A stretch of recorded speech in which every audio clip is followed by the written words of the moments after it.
Students, तो आज का आपका चैप्टर वही फोर्स एंड प्रेशर है। टॉपिक आज का है types of force. Okay, types of force में देखिए एक कांटेक्ट फोर्स और नॉन कांटेक्ट फोर्स, दो टाइप का हो गया।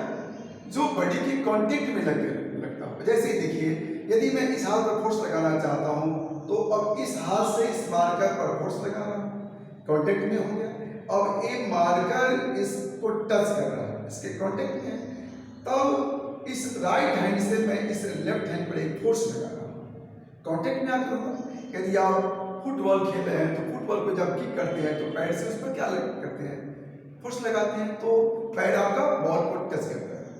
नहीं, यदि कोई वहाँ क्रिकेट का जहाँ चल रहा है प्ले, तो उस पर क्या है कि जब बॉलर बॉल को फेंकता है और बैट्समैन जब उसको हिट करता है तो क्या करता है, उसको मारता है, तो बॉल और बैट दोनों कांटेक्ट में है। तो बैट्समैन बैट्स के द्वारा उस बॉल पर फोर्स लगा रहा है, वो टच करके लगेगा, तो कांटेक्ट फोर्स होगा। इस तरह से बहुत सारे एग्जाम्पल हैं। जब साइकिल चला रहे हो तो पैर के द्वारा उस पैडल पर आप फोर्स लगाते हैं और उस फोर्स से साइकिल आगे बढ़ती चली जाती है, कांटेक्ट फोर्स होगा।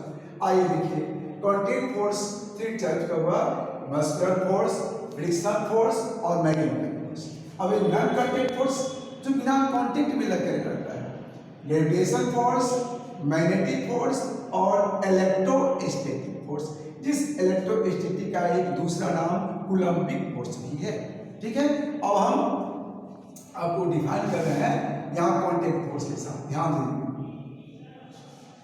चलिए इस कांटेक्ट फोर्स को देखिए।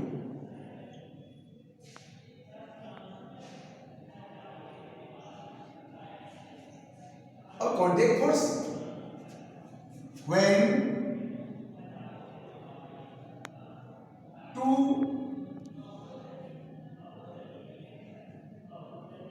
इंटरैक्टिंग बॉडीज जो एक दूसरे के इंटरैक्ट करें, है ना। जैसे यदि आप जैसे इस हाथ पर मैं मार्कर को चलाना चाह रहा हूं तो ये दोनों इंटरैक्टिंग बॉडी हुआ, एक दूसरे के इंटरैक्ट में आया। तो इस तरह से when two interacting bodies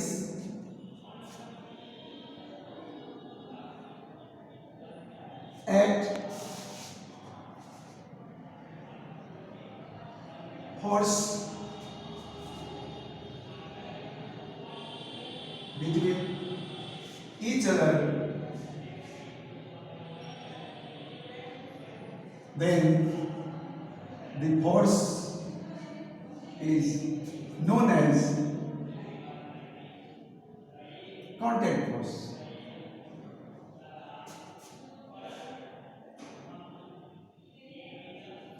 यह कांटेक्ट फोर्स बॉडी के टच करके ही लगेगा, ध्यान रहे। अब इसको देखिए, मस्कुलर फोर्स। अब इस मस्कुलर फोर्स को देखिए, मस्कुलर फोर्स, इसको मैं डिफाइन करता हूं। मस्कुलर फोर्स मतलब जब मसल के द्वारा लग रहा हो, जैसे आप यदि साइकिल पर पैडलिंग करें तो उस साइकिल के पैडल पर आप अपने पैर से फोर्स लगाते हैं, तो पैर के द्वारा उस पर फोर्स लग रहा है, लेकिन वहां पर आप किस एनर्जी का यूज करते हैं, वहां पर मसल्स एनर्जी यूज हो रहा है, आप मस्कुलर फोर्स लगा रहे हैं, आपका मसल्स उस पर लग रहा है। तो इस तरह से the force acted by the muscles of a body is called muscular force. muscular force हो गया, ठीक है। अब दूसरा देखिए, यहां फ्रिक्शनल फोर्स को देखिए।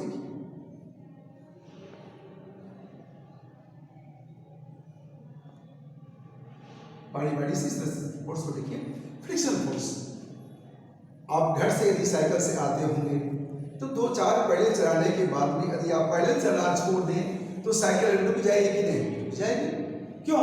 क्योंकि उस साइकिल का जो व्हील है और अर्थ का जो सरफेस है उसके बीच में एक फ्रिक्शन फोर्स लगता है, और फ्रिक्शन फोर्स जो लगता है वो अपोज करता है, साइकिल के मोशन का अपोज करता है surely.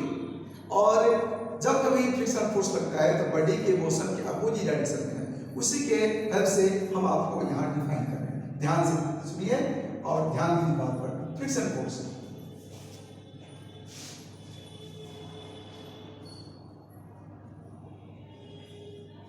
the force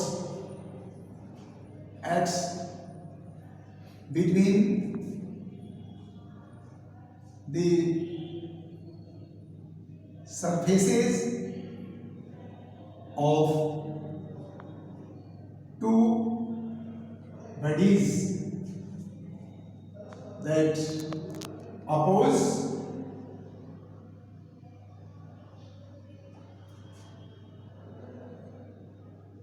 the motion of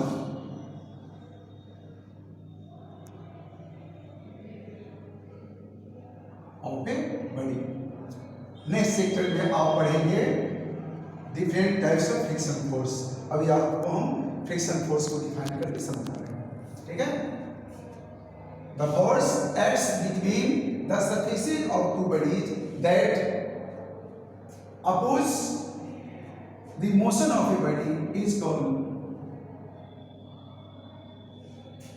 a frictional force, और शॉर्ट में आप सिर्फ फ्रिक्शन नहीं कर सकते, ठीक है।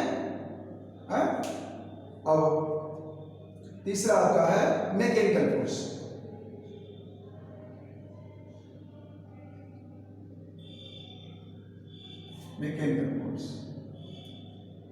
मैकेनिकल फोर्स जब कोई मशीन लगा रहा हो, सिंपल है, वो मैकेनिकल फोर्स हो गया। The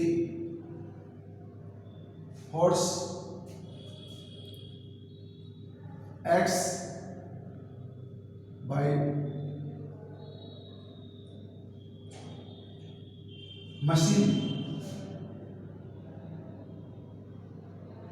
is called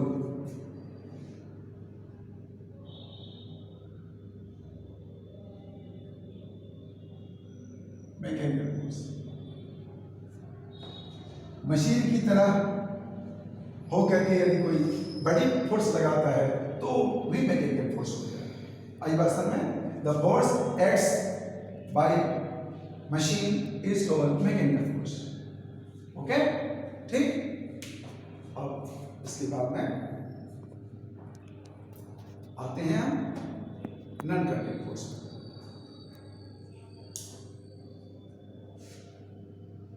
आइए तो स्टार्ट।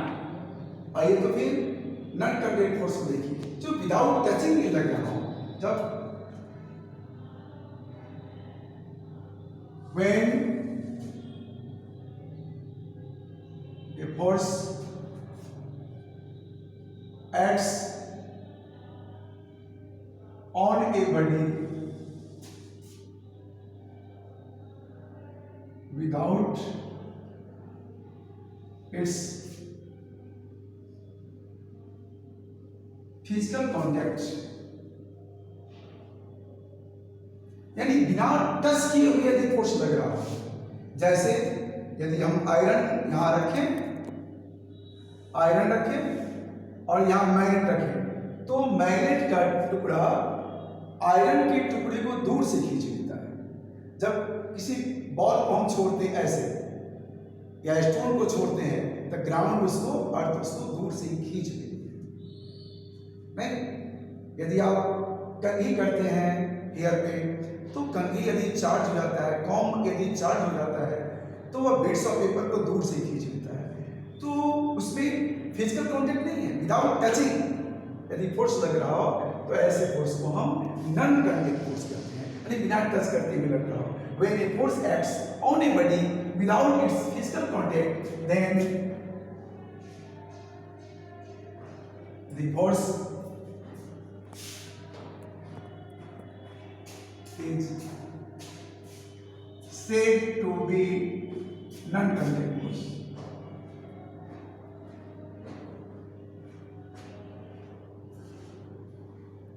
ठीक है। अब मैंने इसको बताया था आपको 3 टाइप्स का, तो उसमें आइए पहले टाइप को मैंने क्या लिखा था, ग्रेविटेशनल फोर्स। उसको देखिए, ग्रेविटेशनल फोर्स। अब इसमें न्यूटन ने ग्रेविटेशनल फोर्स पर अपना रिसर्च किया था, बताया था। विशेष इस फोर्स से रिलेटेड जो बातें हैं आपको क्लास 9th में पढ़ना है, लेकिन आपको समझना है ग्रेविटेशनल फोर्स क्या है। तो ग्रेविटेशनल फोर्स है इस पूरे यूनिवर्स में किसी 2 ऑब्जेक्ट के बीच में लगने वाला फोर्स। लेकिन ये फोर्स क्यों लगता है, तो बॉडी के मास के चलते लगता है। ठीक है, न्यूटन ने रिसर्च करके बताया कि इस विश्व ब्रह्मांड में पूरे यूनिवर्स में किसी 2 बॉडी के बीच में फोर्स लगती जाता है। हाँ, फोर्स का वैल्यू बहुत कम होता है, जब तो पता नहीं चलता है। जैसे आपके बैग और दूर पर रखा हुआ बुक है, उसके बीच में एक फोर्स लगती रहता है, वो भी ग्रेविटेशनल फोर्स है, लेकिन बुक को बैग खींच नहीं पाता। नहीं, आप यदि बैठे हैं कहीं पर और बगल में कोई स्टोन रखे हुए हैं या बैग रखे हुए हैं, आपकी बॉडी और बैग के बीच में भी वो फोर्स लगती रहता है, लेकिन कांटेक्ट नहीं, वो ग्रेविटेशनल फोर्स लगता रहता है। कैसे? दोनों में मास है, आपके बॉडी में मास है, वजन है, मास है, और बैग में भी है, तो मास के चलते जो फोर्स लगती रहता है उसको ग्रेविटेशनल फोर्स कहते हैं। तो ग्रेविटेशनल फोर्स को ऐसे डिफाइन कर लीजिए, in the universe the force acts between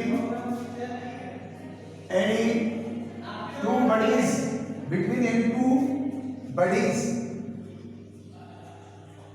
due to their masses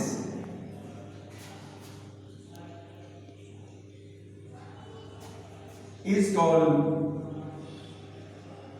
gravitational force. Gravitational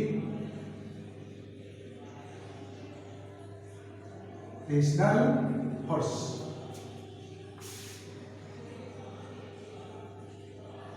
ठीक है?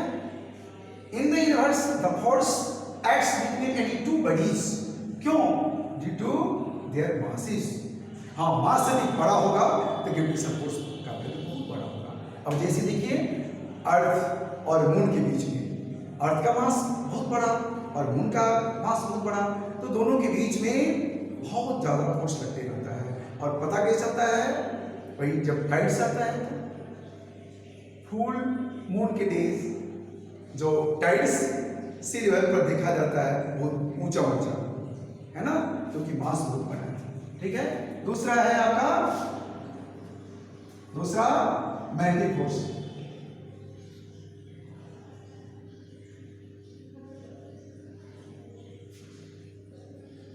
ये तो मैग्नेट के बीच में या किसी मैग्नेटिक मटेरियल और मैग्नेट के बीच में लगने वाला फोर्स होगा।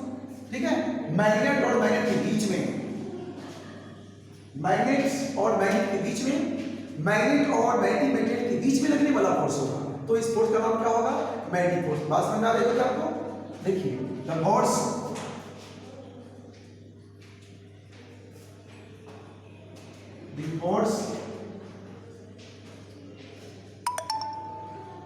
acts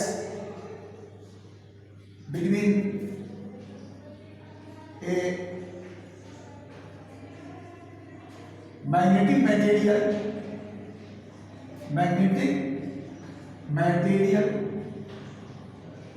or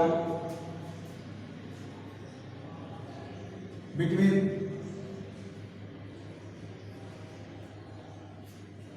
the force acts between a magnetic material and a magnet, ठीक है, and a magnet, और और बिटवीन टू मैग्नेट्स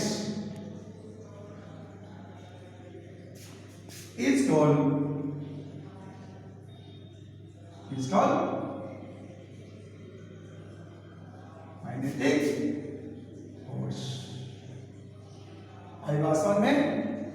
हाँ बेटे, तो आज बस इतनी, और फिर नेक्स्ट डे फिर अगली बात बताएंगे, ठीक है?